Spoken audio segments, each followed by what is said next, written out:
So, night one of WrestleMania 38 finally went down. Saturday, the most stupendous WrestleMania of all time. Still, at the time of filming this video, there's one more night to go. Highly anticipated main event between Brock and Roman Reigns, but we'll get to that when that happens. For now, we're gonna review WrestleMania night one, Saturday, Dallas, Texas. Here we go.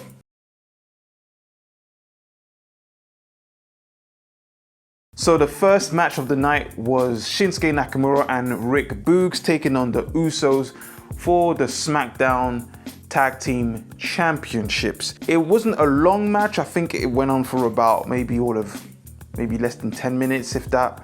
Not a lot of memorable things to say about this match. Rick Boogs, I think, was curling one of Jimmy or Jay. I can never tell the difference between the two. At one point, showing his strength as always. He at one point knelt down and had one of them on his back, on his shoulders, and he kind of went down on his knee and then came up again showing up his superhuman strength. Turning point obviously was Rick Boogs' his injury that happened in a spot where he had one of Jimmy or Jay on his shoulders, and then the other twin jumped on top of him to double stack the weight on top of his shoulders, and basically his right knee gave out and he collapsed to the ground. That was a significant turning point in the match. It meant that he had to tag Shinsuke and he rolled out of the ring, and he was basically out of the match for the rest of the time that they had. At the time, I'm not gonna lie, I wasn't sure if this was a work or a shoot, because with WWE you never know, but it looks to me that it was a shoot. It was an actual injury. I think Michael mentioned after the match that he's gonna have to have surgery, so it was a shame. Before the match, what can I say? The expectations were that the Usos were gonna win. I had no expectation of a title change so early in the night, especially when you considered that the build was all of maybe a month, if less, of storyline. So it wasn't drawn out enough for me for a title change, or I don't think they were hardly gonna take the titles off of the Usos when you consider that Roman Reigns is inevitably gonna, unify the titles and beat Brock Lesnar, and they're gonna keep the Usos and the Bloodline strong as possible. So yeah, in terms of the match itself, I gave it a 2 out of 5. Obviously that injury was unfortunate, but it basically kind of defined the match really, and got the night started. Wasn't memorable, not gonna really talk about it. It is what it is, so that's in the bag. The next match was Happy Corbin with Madcap Moss in tow versus Drew McIntyre. Obviously, this is the grudge match. It's been going on since the Royal Rumble, or day one, should I say? Even before that, maybe actually. So a good few months of build. Again, going into this match, it wasn't the most highly anticipated match. It wasn't meant to be, it is what it is, but at least there was some story there. There was a lot of heat. There was a lot of bad blood and grudge. So it was stronger than the first match, in terms of a story. So again, this match was more of a formality for Drew McIntyre, expected to win this, which obviously he did. During the match, Corbin dominated a lot of the offensive wrestling. He performed the end of days. There was a near fall, and McIntyre kicked out to some wild, noise and, just hysterics. Apparently no one's ever kicked out of this finisher before, so I personally didn't know that, but so that was obviously worked in there. Corbin sold it very well, very just beside himself with emotion that McIntyre was able to kick out of that. I think at one point as well, I think we're sowing the seeds for a breakup with Madcap and Corbin, which we have been for the past few weeks. At one point, Madcap was on the apron, kind of distracting Happy inadvertently. So eventually McIntyre hits the Claymore kick, 1, 2, 3. And then after the match, as he's celebrating, Madcap tries to sneak in the ring. McIntyre has Sheila in his hand. He points at Madcap, and then he cuts the top rope in half. The whole ring collapses, like the whole ropes collapse. So that was strange. The crowd reacted kind of like, what the fuck. Yeah, so those are my only 2-3 notes of the match. Again, no surprises here. Formality win for Drew McIntyre. 1, 2, 3, Bob's your uncle. And now we can finally move him on to an expected storyline with Roman Reigns after WrestleMania. Match number 3, the Mysterios taking on The Miz and Logan Paul. If we could give them a tag team name, I'd probably call them the Celebrities or something like that. Maybe something more creative. But yeah, so basically the Mysterios taking on the Celebrities. This match, I gave it a 4 out of 5. It was really, overall, I thought the match was fantastic. It was a fun match. It was really all about what Logan Paul could do in the ring, and he really impressed me. I think he really carried himself well. He did a lot of good spots, performed them well. I wrote down here, he generated a lot of heat from the crowd. Fantastic heel work. He obviously did the Three Amigos to generate a lot of heat. And then at one point he did obviously the frog splash onto, I'm not sure who it was. Just overall great in-ring work from Logan Paul. I think he was the highlight of the match, to be honest. At one point there was a spot where they did the double 619 on Logan, and Miz, I caught sight of him on the camera. I'm not sure if he was meant to do that, but it looked like he was gonna stop it, but then he kind of didn't. And that might have been a botch or something, but it was just a little moment that I thought, that was strange. Why would you not stop the double 619? So I think that might have been a slight miscalculation there at one point doing that spot. I can't remember how it ended. It was Miz who pinned one of the Mysterios for the 1, 2, 3, and to the much surprise of the AT&T Stadium, the Celebrities won, and it was a very fun match. And then obviously there was a massive what the fuck moment where, as they're celebrating, Miz turns on Logan Paul and gives him the, what's his finisher called? That front face plant thing that he does, I forgot what it's called.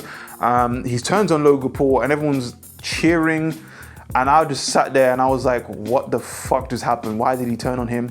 Very strange moment. It'll be interesting to see the Monday Night Raw after this, or whenever they turn back on, they decide to bring them back to see the aftermath, because that was a very strange turn.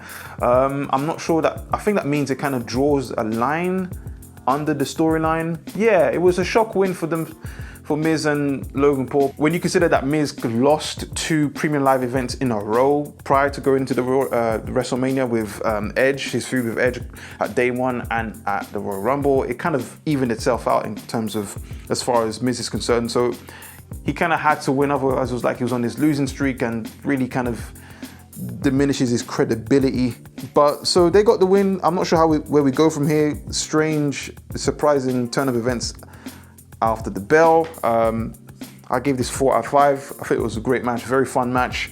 The crowd were into it, and yeah, good match. Then it was the second championship match of the night, the highly anticipated Becky Lynch versus Bianca Belair. Now, before I get into the match, the entrances were very memorable.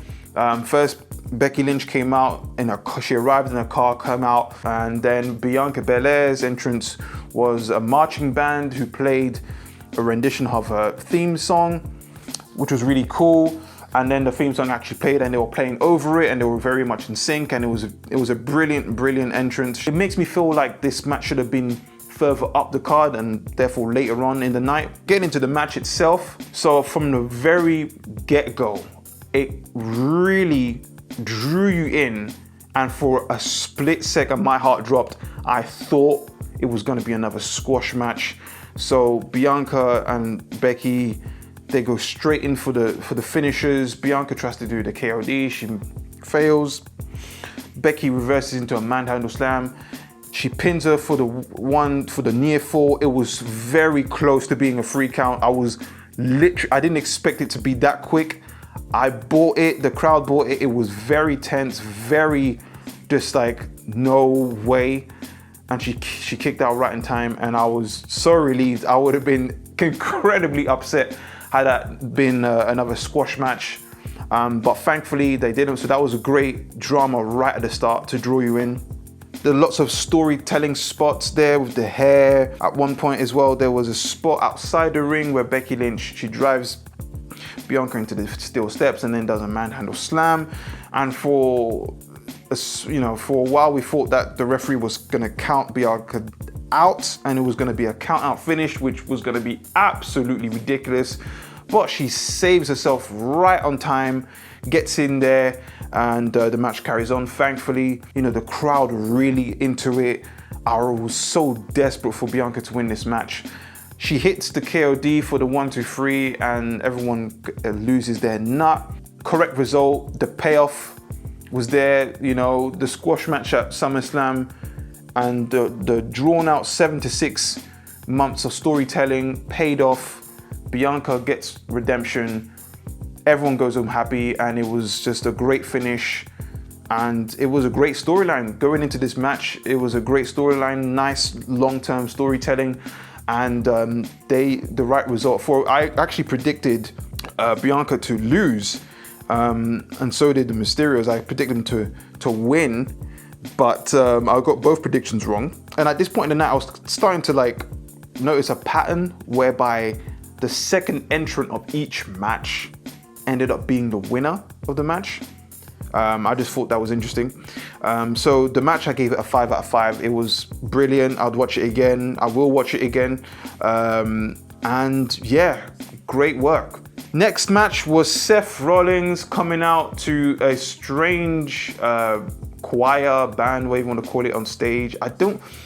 When I saw that again, it felt strange because I was like, I think they were a bunch of teenagers or kids. I don't know. They were dressed in these weird outfits, very much what Seth would wear himself. But I think they probably could have gone at a more sinister, darker route. I think they would have looked better had they been dressed in red and black or something like that, and kind of just made it a bit more. Had an actual choir sing, the acapella of his tune, which is what they were doing. But so anyway, he comes out, and obviously the whole point going into WrestleMania was Seth Rollins struggling to get himself into the WrestleMania picture. It looked like he was going to miss out on WrestleMania until he visited Vince McMahon the week before, and he informed him that he will be going, and he had a mystery opponent. Now, if you know anything about the build-up for the last few months, there was lots of speculation about Cody Rhodes coming in from AEW to WWE. There was even a report suggesting that Cody Rhodes had actually pulled out of WrestleMania, but turned out it wasn't true. And I think it was probably a PR stunt just to kind of throw a bit of doubt and a bit more drama going into WrestleMania. So anyway, Seth Rollins comes out, there's this big wait, big tension, who's it gonna be? And eventually the lights go down and boom, here comes Cody Rhodes, his music plays, the pyrotechnics, and the whole crowd just went absolutely nuts. It was expected anyway, but it was just a great moment, and a very memorable WrestleMania moment really going in. If we look back on this years from now, this is going to be one of the best moments in WrestleMania history. So it was Seth versus Cody, and immediately Seth Rollins looked really kind of offended by him being the opponent, almost like it was like he took it personally. So anyway, so we get into the match. Obviously there's lots of hype, lots of fanfare, and so I wrote down some of the memorable spots. A very good kind of seesaw suplex reversal between the two that ended up going onto the outside. There was a spot where Seth Rollins drop kicks Cody Rhodes in midair during a crossbody spot, and I think he went into a near fall. There was also a near fall with Cody Rhodes hitting the crossroads on Seth Rollins, and then Seth doing an inverted superplex off the top rope. Again, and then he kind of hoisted him up again and did another kind of broken arrow into a near fall again. So there was lots of near falls, great drama, and at one point he did a buckle bomb onto the outside barricade, which was insane. It looked like it hurt. Obviously it did. At one point, obviously Cody hit the Cody cutter, and Seth obviously kicked out of that. Seth hit the pedigrees, Cody kicked out of that. So lots of near falls, lots of drama, lots of tension. This match went on for about 20 minutes, maybe more, half an hour tops. Long match, but just engaging throughout. Yeah, Cody looked in the prime of his life, looking really, really good in the ring. And then the finish was Cody hitting 2 crossroads, and you think he goes for a third, but as he tries to set him up, he actually pays homage to Dusty Rhodes, his father, by doing the jab combo into the elbow, onto the head, and then does the third crossroads for the finish, and Cody wins the match. Again, second entrant wins the match. Expected that it was going to be Cody. Expected that he was going to win since he was making his WrestleMania comeback. It would have been very controversial to have him lose, although he came really close to a couple of times, which was obviously kept everyone on their toes. And I gave it a 5 out of 5. It was probably the match of the night. I've got to say, it was fantastic. Again, I'd watch it again just to dissect and properly appreciate it. I think it's, when you're living in the moment and watching it live, it's different, but when you're watching it back, just to appreciate every single moment that they put together is just, I think it's fantastic. Followed on to the next championship match of the night, which was Ronda Rousey taking on Charlotte Flair. Now, as I've said before, if you already know, like I've mentioned, the second entrant. So Charlotte Flair going into this match was the champion. Ronda had obviously picked Charlotte Flair after the Royal Rumble to face her. Now, a lot of fans would have liked it to have been Becky Lynch, but I actually wasn't a fan of that match just because of, had it been coming before the Bianca Belair rivalry had been resolved, it would have just killed Bianca Belair's push, and it would have been fair on her. So I think it was the right choice to kind of put these two women together, and Bianca facing Becky. So anyway, going into this match, it wasn't as powerful as a storyline as Bianca and Becky because, again, it wasn't as drawn out. Obviously, there's lots of history between Ronda and Charlotte, but going into this match, I think it just wasn't the one that people wanted to see, but it was still going to be exciting to see what was going to happen. I wrote down here, it was very technically physical as a match. There was lots of submissions and reversals, and it was a very technical match, very physical match, and there was a tense figure 8 spot. I think this is deep into the match. Then obviously Ronda kind of reverses it into Charlotte to put the pressure on her legs. Then she finally tumbles out and breaks out of the figure 8. I don't think anyone's broke out of the figure 8 apparently, but Ronda did that. She tumbles out of the ring. There was a big spot whereby the ref counted to 3 after Ronda Rousey delivered a rowdy slam, or whatever you call it. I don't know what she did. She slammed her, count for the 1, 2, 3. The referee actually counted 3, and then he saw Charlotte's legs on the rope after the count of 3. So he waved the bell not to be rung. So then after that, there was a Flair delivering a natural selection into a near fall. So then there was a spot where Flair was going to put Ronda into the figure 8, but Ronda reverses it and kicks Charlotte Flair into the referee. She ends up spearing him into the corner, so he plays there for a while, and then Ronda gets Flair into an armbar. She taps out immediately, but of course the referee doesn't see it. So then Ronda goes to wake him up. Charlotte Flair hits, she's distracted. Ronda turns around, gets hit with the big boot, and then 1, 2, 3. Charlotte's the winner, and it was quite a shock actually, because going into the match we expected Ronda to win. And I think that might be because they wanted to keep the storyline going a bit longer between Ronda and Becky and Charlotte Flair, and so it'll be interesting to see how this develops into the following weeks. You could say that Charlotte got lucky. She did tap out. That was one thing.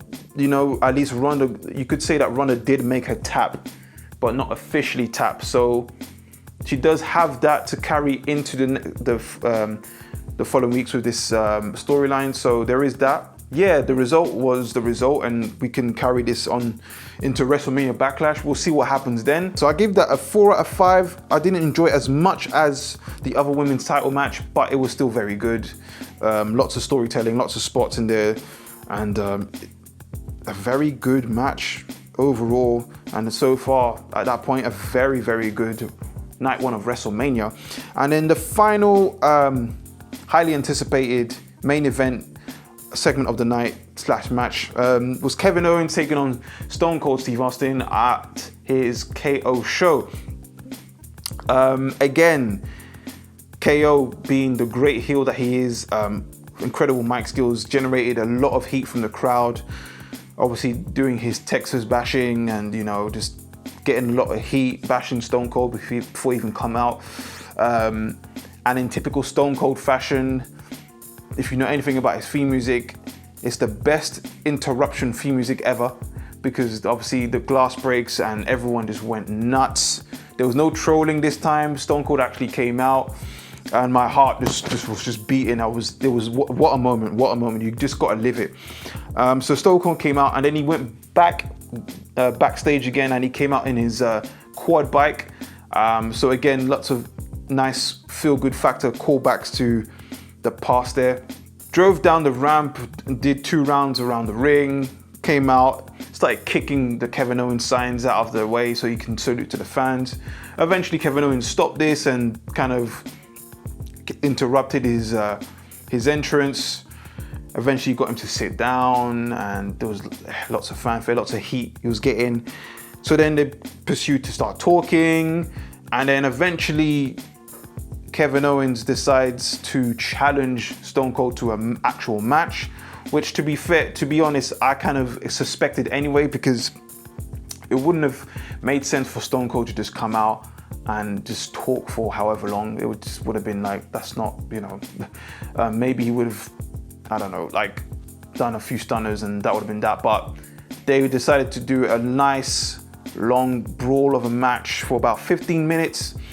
And the referee comes out and then he rings the bell and everyone's like, wow, we're finally going to get a match between Stone Cold after 19 years. So it was really it was a Stone Cold story coming into this main event.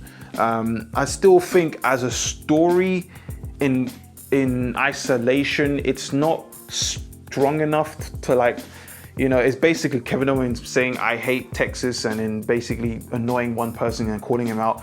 It's not the strongest storyline, but by virtue of it being Stone Cold, it was enough for people to be invested and to see him. And the work that Kevin Owens did in the build up to this main event was fantastic, and it generated a lot of anticipation. So he did his job.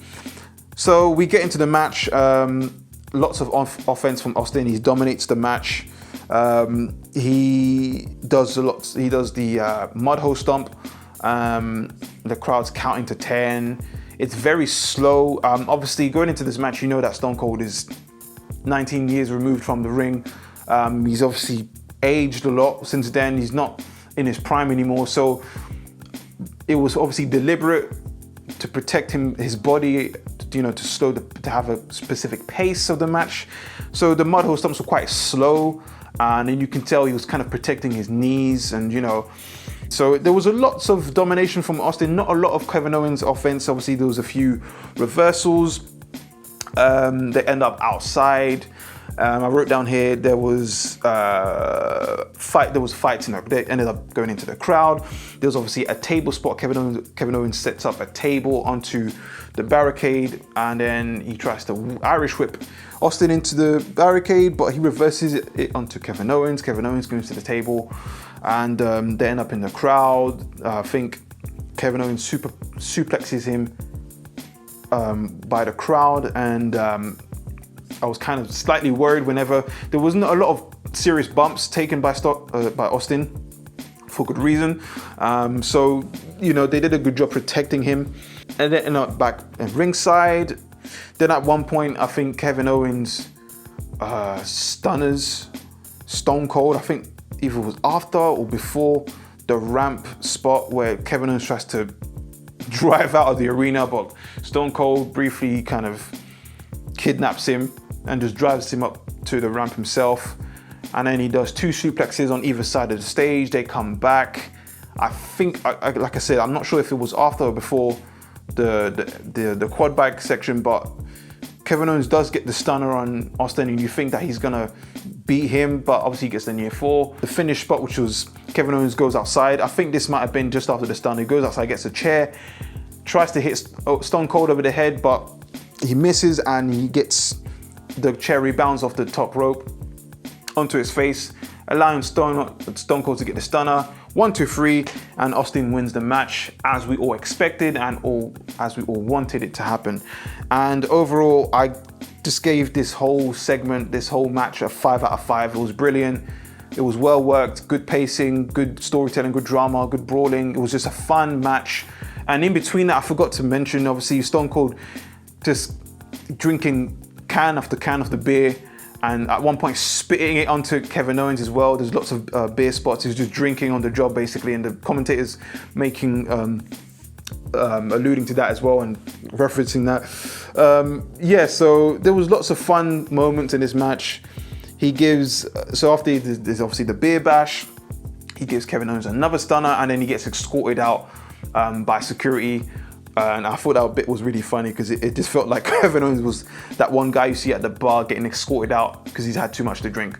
When in fact it was anything but, it was the other dude. But it just felt a really good, funny moment. Great payoff. During the beer bash, Stone Cold obviously he invites Byron Saxton, which is obviously a hark back to the Austin 316 day during the pandemic. So this time they had another beer, so there was a bit of history there. And as expected, he gives him the stunner, and then that was that. It was a great moment, great WrestleMania night 1. 5 out of 5. Overall, I gave the night 1 of WrestleMania a 4 out of 5.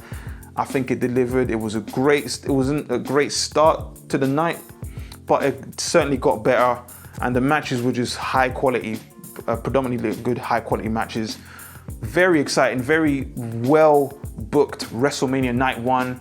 As I'm filming this, tonight is night 2 of WrestleMania, which I'm definitely going to be watching, and highly anticipated matches still to follow. Brock Lesnar and Roman Reigns for the unification match, the biggest main event of all time. It's going to be another exciting match. I really hope it delivers. Night 1 was fantastic. 4 out of 5. Can Sunday top it? We'll see. But that's it. That was my review of night 1. Fantastic night of action. Really looking forward to night 2. Thank you for watching if you've stayed this long. Make sure to subscribe, like the video, and share it with people. And I will see you for the next one. Take care.